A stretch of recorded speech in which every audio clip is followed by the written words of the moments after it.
ન્યૂઝમાં આપનું સ્વાગત છે। સમાચાર સાથે હું છું નેહા। વાત કરીએ ભાવનગરના પરિવારને હિમાચલ પ્રદેશમાં અકસ્માત નડ્યો છે।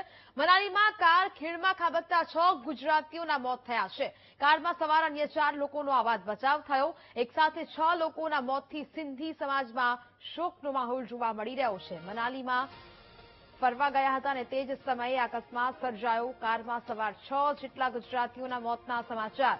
એક સાથે 6 લોકોના મોતથી સિંધી સમાજમાં શોકનો માહોલ જોવા મળી રહ્યો છે। ભાવનગરના પરિવારને હિમાચલ પ્રદેશમાં અકસ્માત નડ્યો છે અને આ સમગ્ર ઘટનામાં 6 જેટલા ગુજરાતીઓના મોત થયા। મનાલીમાં કાર ખીણમાં ખાબકતા અકસ્માત સર્જાયો। કારમાં 4 લોકો અન્ય પણ સવાર હતા, જે લોકોનો આબાદ બચાવ થયો છે।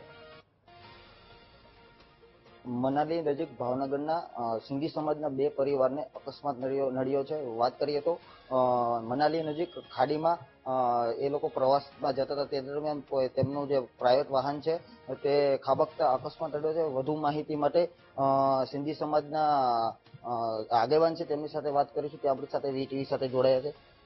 સાહેબ, અકસ્માત નડ્યો છે, સિંધી સમાજના 2 પરિવાર ભાવનગરના છે, એવું સામે આવ્યું છે, શું કહેશો?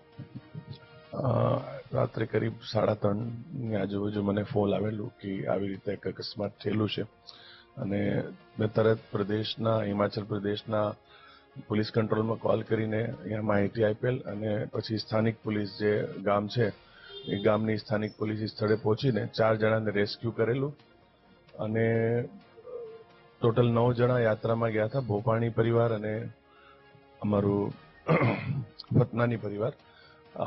પરિવારના ટોટલ 9 જણા બાળકો સહિત હતા। આમાં જે કરીબ 5 લોકોની મૃત્યુના સમાચાર મળ્યા છે, ખૂબ દુઃખદ છે।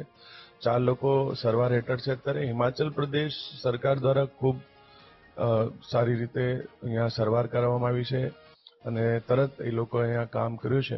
સાથે જ ગુજરાત પ્રદેશના તમામ આગેવાનો, અમારા મિનિસ્ટરશ્રીઓ, તમામ લોકો પણ ખૂબ અહીંયા આશ્વાસન આપેલું છે અને ડિઝાસ્ટર વિભાગ દ્વારા પણ અહીંયા સુવિધા કરી દેવામાં આવી છે તમામ જાતની અને આપણા ધારાસભ્યશ્રીઓ, મંત્રીશ્રીઓ આ સવારમાં વહેલા મેં કોલ કરેલું અને તમામ લોકોએ પૂર્ણ બાંહેધરી આપી છે અને પૂર્ણ સહયોગ અત્યારે મળી પણ રહ્યો છે એ લોકોનો।